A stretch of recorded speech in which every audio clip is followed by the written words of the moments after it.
It was the 36th time that he broke my heart. It was the 80th time that I'm falling apart. I knew from the start. Cars, 2006. You'll never guess who directed this movie.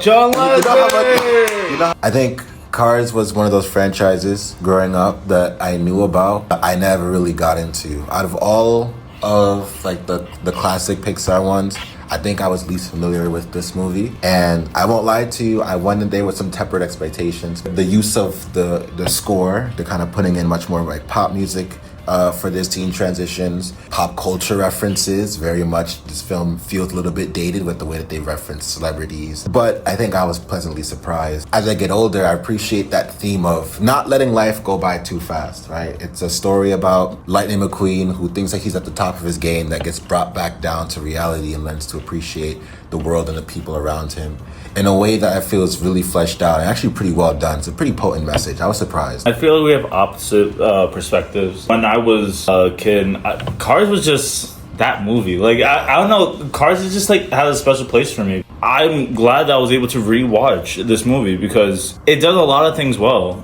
compared to other movies. It kind of is like the story where like the main character loses a part of themselves trying to fight for a dream, but he's never able to actually like live in the dream because when he was able to get to Piston Cup, he couldn't invite any friends because like people always see him as like this very popular like egotistical guy, but at the end of the day he was going too fast and like didn't care about anyone else other than himself. When you go through life so fast, you're never gonna make friends, you never actually build relationships. You did say to me that you believe that the movie was a little bit too long, but then it can go into enjoy the time we have. Not a lot of movies just appreciate the little things. This movie, I think, is a little bit longer than The Incredibles. But like as you already said, it helps to build on the theme of taking things slow. However, I do think that there are parts of the film that do feel a little too slow. I think when we were watching Incredibles, I didn't feel those 2 hours. Incredibles is, I think, objectively a better movie. I mean, how I'm putting on my list is this movie, Cars, is above Finding Nemo. So right now it's third on the list,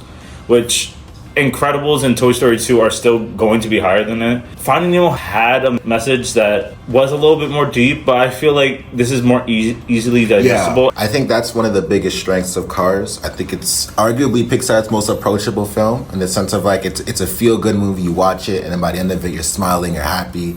Or like I feel like other films are like real emotional gut punches that kind of take a little bit while to build up anticipation to watch. I don't know, I was taken aback. I didn't expect Cars to be this good. I think it's Cars is always good. I know, that's what I'm learning. I have a lot of friends who love and swear up and down by the Cars trilogy, so we'll see. There's so many great side characters. Okay, I personally think, I don't know if you fully agree, but I feel like the cast is more memorable than like a cast from like Finding Nemo. I think Mater, he's kind of like the Dory of the series, but I like him better. I don't know why. I just find Dory annoying, but then Mater I find endearing because he just wants to have a friend. And like him being from a small town where he doesn't get to meet a lot of new people and then calling McQueen his best friend, like I just found him sweet. I think McQueen definitely grows attached to Radiator Springs. They do a good job showing that like he has become a member of this culture of like these weirdos like in the middle of nowhere.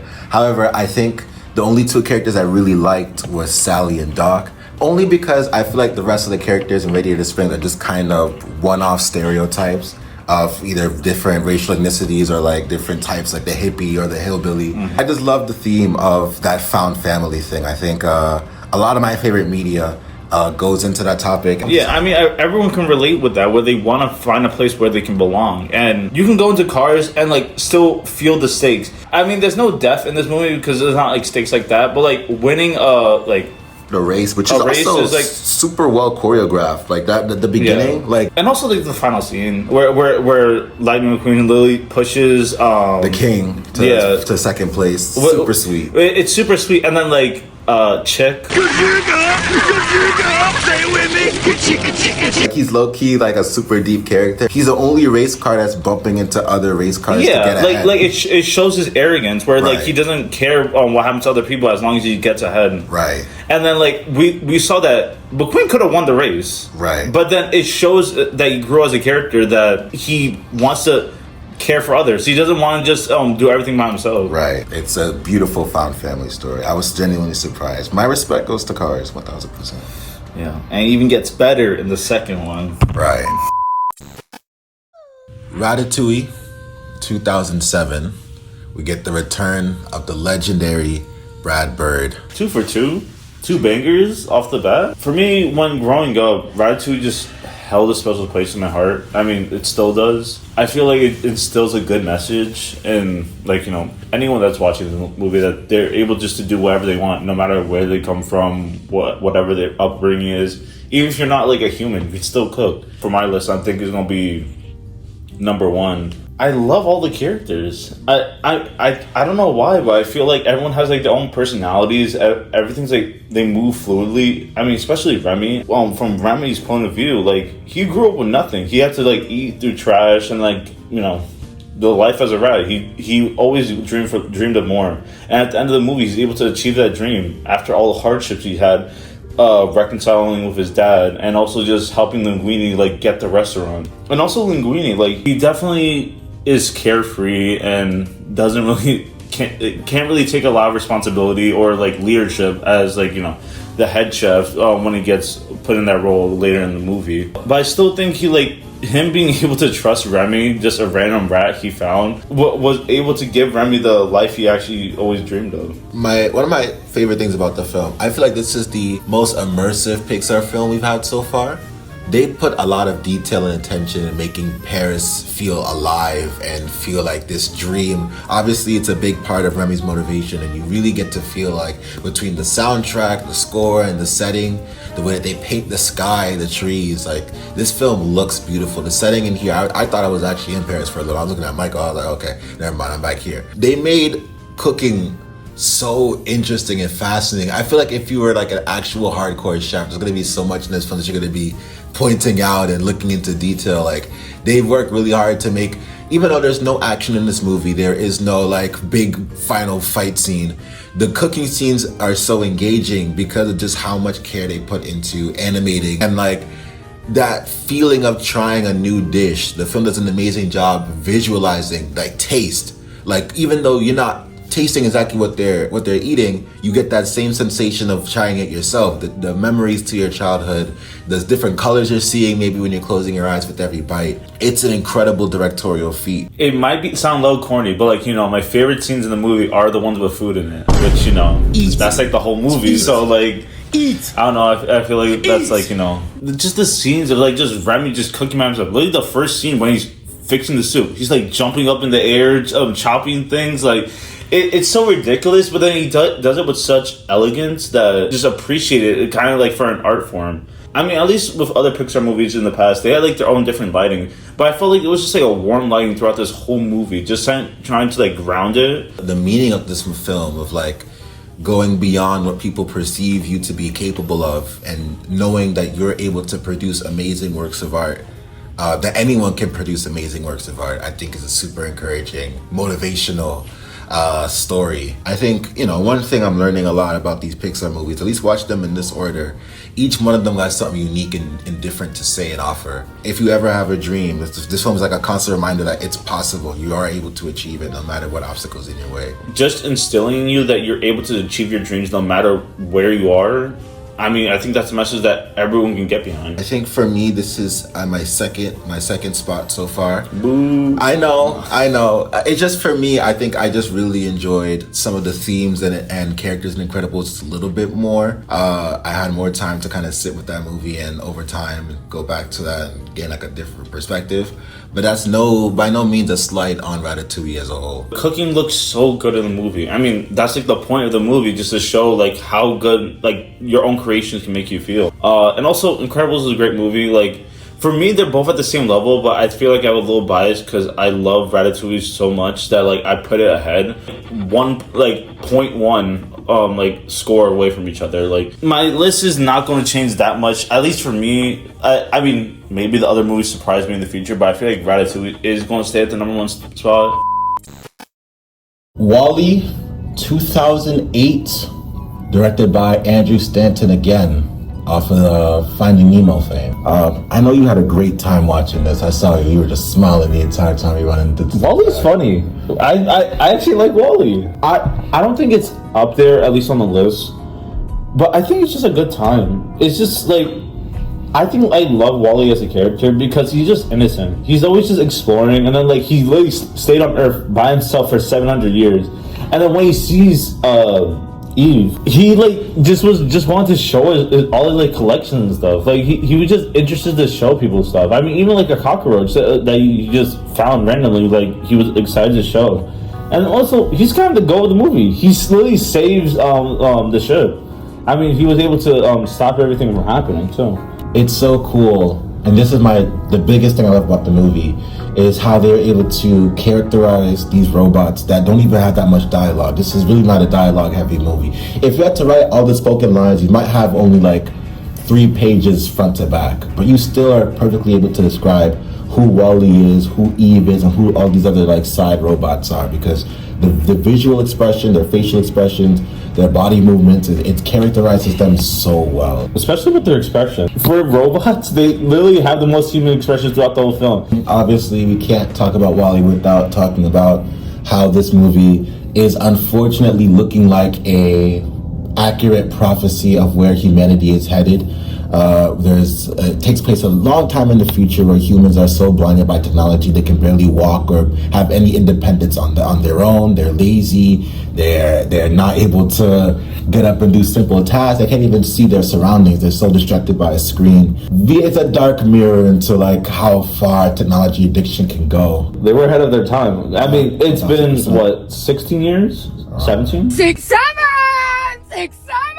It's still like becoming true. Like people are just like addicted to their phones. I mean, literally seeing the movie, people don't really. I mean, the 2 people that Wally helps by like just turning off their screens, but accidentally makes them like realize like there's stuff in the world, and at least on the ship that they didn't realize, and they were actually also able to make a connection because of it. Us like destroying the planet. I mean, it just shows like overconsumption that like everyone has. This isn't a film where it's yelling at you saying technology bad, right? It's not. It's a lot more nuanced than that. I think the film advocates for a balance between the two. The issue with the humans is that they were over reliant on technology. Where I feel like this movie offers a point that says that they can coexist and they can be beneficial to both. It's a lot shorter than the films that we've had so far. This one's literally like an hour 38. I think it's a perfect length. Pause, y'all. Pause. Oh my gosh, that sentence is crazy. Although, like, I don't think I was emotionally moved too much to make this like an all-time favorite. I just really admire that technique and the directorial choices. And also, it's also the whole, I love the whole like background because you also like see like different like callbacks to other movies. By and large, is like kind of like the main company who pretty much took control of everything. They like control like the government because the president was the one that was speaking the movie. It was like sponsored by them. And then the supermarkets, the banks, like it just kind of shows that like bigger companies are taking control of everything, and then like once they decide like, hey, we're going to do something, everyone has to follow. I mean, like even in the movie, it was like, oh yeah, blue is the new red, and everyone just switched their colors to blue. Like, you know, it's just it's prophetic. That's the thing. Just like Incredibles, it's just as relevant back then. It's just as relevant today as it was back then. And it's so interesting because, like I said before, or we were saying that it's so long. 2008, the internet was just starting. Like it wasn't that big of a thing, and now they literally predicted where we are today. Because the humans still want to come back to Earth, even though Earth will like when they got back to Earth, and they see how like it's not the place it used to be. I mean, I don't know how much research they got on Earth besides like the captain, but he's still excited to make like pizza trees and stuff because pizza trees, yes. I'm excited for a pizza tree. Yeah, let's see if they can figure that out. But like it's just interesting because like it just shows like humans, they like enjoy like outside. Like humans want to like do stuff outside, but then technology or just like overconsumption just prevents that. So for everyone's everyone's favorite segment, do you have a pun for this movie? Wall-E was looking at Eve like mommy. That was the worst pun I ever heard in my life. It was so funny. It was fun. Guys, leave a like. What's up? Don't look at me after you. You have to say the movie. 2009, Pete Doctor. We have my brother, Lucas. What's up, guys? Right. So the movie Up, I feel like it's a pretty great movie. I'm not saying like it's not one of like the sadder movies of Pixar, but it was kind of like somewhat sad. Like I felt like a little bit. Like I kind of grew up on Up. I loved watching Up when I was little, and like watching it again. Like I feel like this is for every movie, but like you watch it when you're little, and then now you actually realize what it actually meant. I feel like Up is a really nice movie to watch. Like seeing like the different characters added, it's pretty cool. Like Russell, I love Russell. Russell's he's the goat. Russell's the GOAT. He's the goat. I feel like you can't really hate any of them. I love that this movie is like an older protagonist, like a super in their like elderly age, because we don't get stories that many, especially with like animated films too, like where an old person is the main character, but like he learns just like Russell does over the course of the film. There's not a lot to say about this movie. It has some ups and downs. This movie feels like Pixar's like best hits, and what I meant by that was, I feel like because we watched all these films in order, it kind of hurt the way that I viewed this one, because I wrote down 4 things that I noticed about the film that we saw in other films. For first thing of like the main character having this idol who turned out to be the villain of the film, which we saw in Monsters Inc. The whole thing with a character having to learn to leave the glory days behind and embrace the family that he has now, that we saw in Incredibles. The theme of somebody who has to be with their new family and like find a place of acceptance that we saw in Cars. Starting off the film dealing with grief and dealing with loss that we saw in Finding Nemo. And that doesn't make the film bad by any means, because it still handles all these different themes and tropes pretty well. But for me, it feels like if someone wanted to know what Pixar movies feel like or what they leave you feeling like, this is like a perfect example of the first 30 minutes of this film is incredible. With literally that whole montage, 0 dialogue, the music score in this one, incredible. Yeah, it's one song, but just played differently at different moments. Like you just feel emotions when listening to like the music in the background, and then like, I mean, what we were saying before also was that like it just kind of middles out. Like the ending scene and sequence was kind of cool and bumps it up a little bit. Like by the end of the movie, you're just like seeing like, oh yeah, this was a movie. I mean, it's more just average. I feel like a lot of people will rank this in like their top 5, which is a fair choice. I feel Up does a lot of things right. It just doesn't do anything really special besides like, you know, the beginning part. But I feel like the rest of the story is just kind of like average. The film starts off with, you know, can't have a baby, death, and like this whole thing of like, you know, the whole city's getting renovated, like it's a very down to earth. And then by the end of the film, we have dogs on helicopters. You know what I mean? Was there ever a moment where like those 2 different ideas, like I think the film does a good job balancing both of those types of. Okay, so like at the start it was fine, but like when they're implementing the dogs, like dogs like driving planes, dogs cooking, it's like what the hell is happening? I mean, it's a cool concept. Don't get me right, like, but like. It's like, it gets to a point, I feel. It is kind of funny because, like, what? Wait, guys, this movie's not realistic. And then it's a house getting, like, by, like, millions of balloons. Right. How do you feel about the antagonist of this film? I think he was great. Yeah, I mean, he's not bad. I mean, obviously, I don't think he's given enough screen time to, like, shown how good of a villain he actually is. He's shown to have, it's implied that he killed other explorers or people that will come up with stories, quote unquote, but really they could have just not have known about Kevin in the first place. But because he's so obsessed to find this bird that he would just kill anyone that would get in the way. The theme of the film, like not letting go of the past, like he was humiliated years ago, and then he still spent even today trying to prove those. I mean, his whole story was that I won't come back until I find this bird, and then he like left for like 50 years. Like before, like I was like, oh my god, Up is a really great movie, but like, I mean, it's kind of like, I mean, it's a great movie, but like, it's not like a movie where like I changed my perspective and things. It was like, okay, wow, like this is nice. Like, there's a great theme. But there are moments where it feels like that. Like the film has moments where you're just like, oh, this is actually incredible, but it's not throughout the entire thing. Yeah, exactly. Unfortunately. I mean, we were talking about the ranking, and this, at least for me, I never asked you about your ranking, but it's third low to the lowest spot for me. I don't hate Up. I respect Up a lot. I respect it more than I like it. That's my issue. Like it does like a lot of stuff that I think is cool, but it's not something I'm going to go back to very frequently. I feel like everything above it so far that we've watched had left me with like something that I appreciated more. But watching Up again, to me, just felt like, oh, I've seen this. I played this game. Okay. I mean, I feel like this is going to cause an uproar. It might. But whatever comes up next, Lucas, just keep your head up. You know what I mean? Because I don't want to make it sound like we're hating on the movie or something like that. You know what I mean?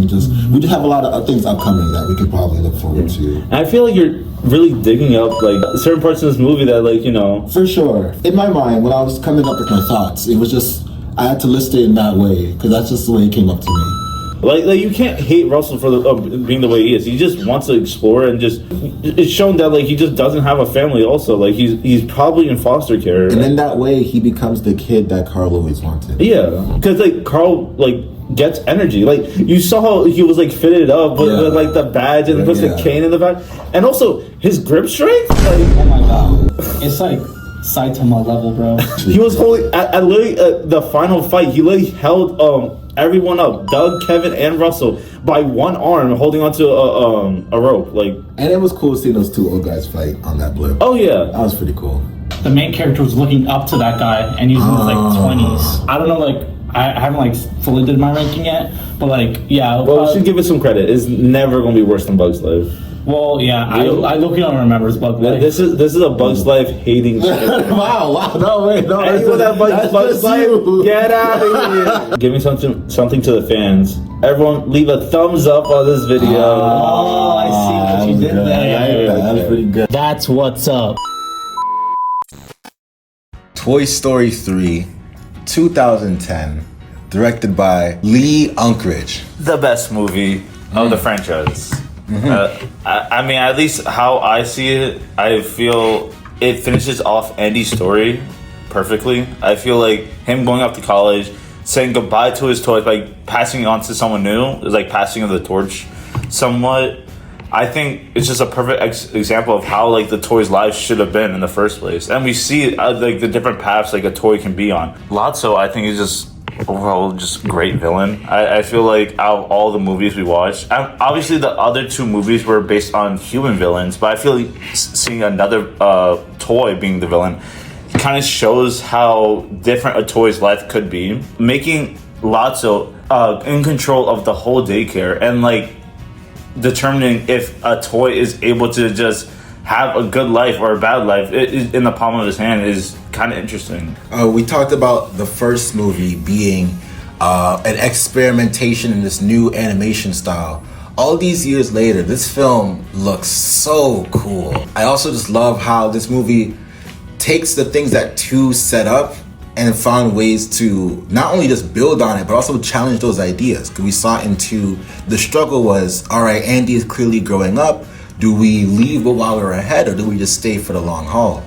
And until that day finally comes, they agree to stay. And now that day has happened, where do the toys go from now? That's what Lotso is, which Lotso we talked about before, but he is the best Toy Story villain because he is that dark mirror of what Stinky Pete was talking about when a child grows up, or when a child like loses love for a toy, you are easily replaced, you are meaningless. He takes that angle and oppresses other toys because of how meaningless that he felt in his own story. This movie has possibly the greatest third act in any film ever. Like the last 30 minutes of this film, from the scene with the garbage pail to Andy in Bonnie's backyard.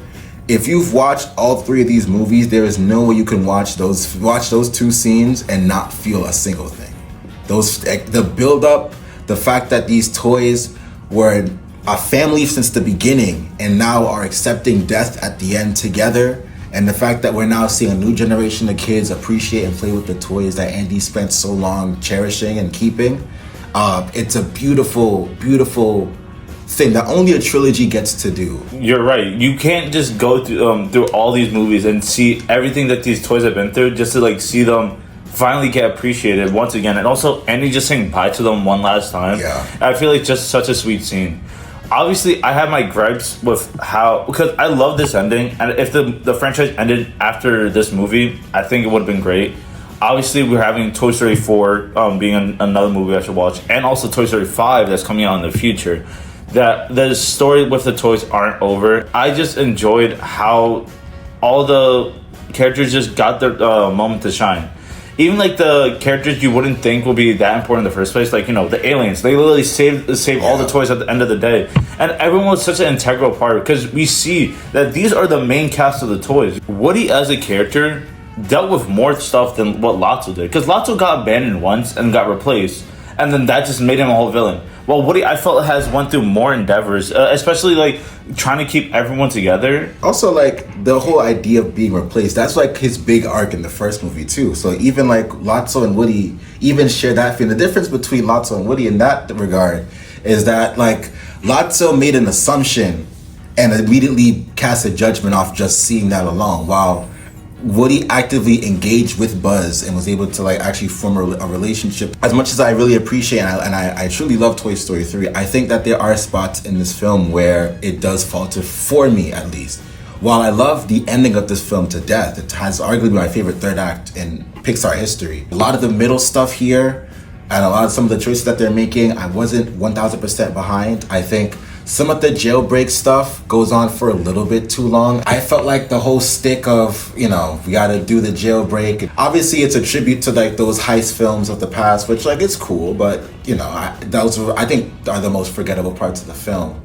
The part with Buzz definitely takes a step back. They reset him twice in the film, which I wasn't nearly as fun or as hilarious as it was in the second film. Although I have issues with the middle of this film, and although I think I slightly prefer 2 just as a full experience, because going from beginning to end, I think it was a little bit more consistent.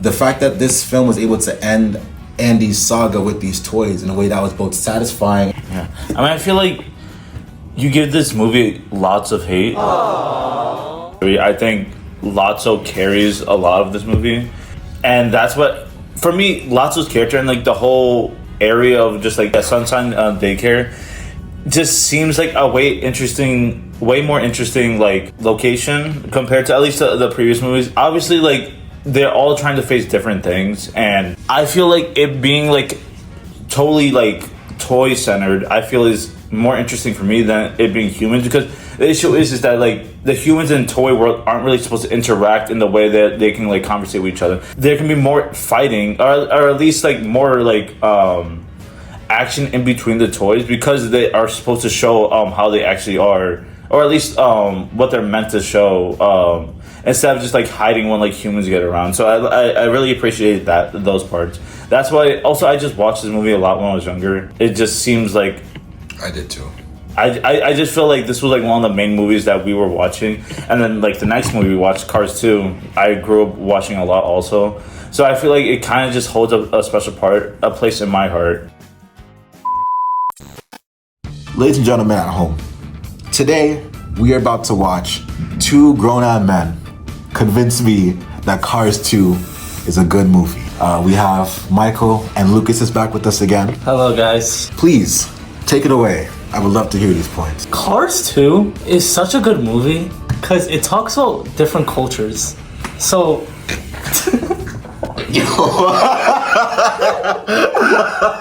Oh my god. Good answer. Japan was pretty nice. I liked how like the culture of Japan, it like turned into like cars, like, you know, like the little vending machines, like was car related, and like those Japanese shows and like sumo wrestling. I thought that was really cool. One of my favorite scenes is in Japan with Mater. The infamous ice cream scene. And the pistachio ice cream one. That was pretty fire. But like just seeing like the different cultures in Cars too is I feel like it's a really good like movie, you know? I feel like at least Cars 1 is centered around America, but I feel Cars 2 actually like builds the whole world. Everything's set up like in the Cars universe, so like you get to see like the Pope, you get to see the Queen. Yeah. Like this is like you would never really see that Yeah. in Cars 1. Yeah, I kind of liked how Mater is like more of the main character in this one. I like Mater. He's a great character. Yeah. Great He's character. very funny. We love Mater here. Who is we? If you don't like Mater, get out. But I feel like Mater does a fine job. I don't enjoy this movie as much as the first movie, like looking back at it, but I still think this is like an enjoyable experience, and like it's not that terrible of a movie. I feel like you were drawn off by, you know, the spy stuff, which I thought was just like a cool addition. Also, I like how the spies were like implemented in this movie. Yeah, because all this stuff is cool. Like is it gave more action to the actual movie. yeah, and all this stuff is going on cars. So like seeing cars with guns and like missiles and like all these like spy gadgets, it's just like a cool thing that like is added. There are moments in this film where if I was 7 years old, I would be geeked. This movie for me takes away everything I enjoyed about the first Cars movie. It takes away Lightning McQueen, he's barely in the movie. Takes away a lot of the other Radiator Spring characters. They don't come in until really the ending of the film. Now Mater's the main character, which like Mater gets some jokes off. Like I'm not gonna say he was unfunny the entire time. I don't really like a lot of the other stuff in this movie. The whole plot line about the gasoline, the forgettable other two spy characters that I don't care about either. The fact that there was a race in the film that it barely gets focused on because it's not Lightning McQueen's story anyway. There was just nothing in this film that gave me the same feeling as that first one. I mean, I definitely could see that. I feel like it has like the spy aspect, but like it doesn't really draw in like a more mature audience when watching the movie. Because we lost one important character that was in the first movie, Doc. Yeah, he passed away. Yeah, the voice actor passed away, and I think you're wrong because I feel like the other two spy characters. I guess the girl is like whatever, but I think Finn has so much swag. Come on, I mean, he's cool, but I don't care about him as a character. He's so cool though. He's so tough. A character he's cool. Like that's the character can be tough, and you just ignore it. Because there are other characters in the film that are well developed that aren't as cool. Like I like Lightning McQueen. He's nowhere near cool as Finn. Okay, if you took Lightning McQueen out of this movie, I had nothing. I literally have nothing. I literally have nothing. I know you're tired of McQueen. I feel like the main issue is that we love seeing stories when our main characters change for the better. I feel like everyone loves stories like that. Sure. Mater doesn't change in the movie and doesn't change in the person, which is fine because that's what the movie's trying to teach. Mm-hmm. That's why I feel like there might not be as much of an impact watching Mater just like do the same thing because he's just going to be the same person after it. Maybe if this movie was like a series that was on Disney Channel, or like I would enjoy it a lot more. Or like just it was a straight movie that was Disney only XD. on Disney. But I feel like it's just going away from Pixar's ideology of being a movie for parents and adults and kids at the same time. Absolutely. Where I feel like Cars 2, although yes, we're getting more of Mater, that's really the only character from that first movie that we're getting a lot of, and we weren't interested in more of Mater. At least I wasn't as interested in Mater. Mater works the best for me when he's working alongside Lightning McQueen because he balances out his like very straight by the book act. That's fair. But at the same time, I think the community of Cars, like the Cars fans, aren't going into the Cars movie as people go into a Ratatouille movie. We're not going in expecting a super deep story with like great character work or whatever. I think they just want to see cool cars for like an hour and a half. So it feels wrong for me to judge this film by those metrics. Like what you said was it's fair. Like it's a pretty funny movie in my opinion too. Cars 2 better than Actually, I agree with that. Yeah, I actually agree with that. Wait a second. Cars 2 better than Up is a film about a man who's trying to move past his wife literally dying. I don't know. I don't think it's very realistic. And you're putting that move. You're putting like pistachio ice cream above. He could not pick up that house with the balloon. So yeah, that's the propaganda I'm spreading. Up is a good movie, but Cars 2 is a great movie.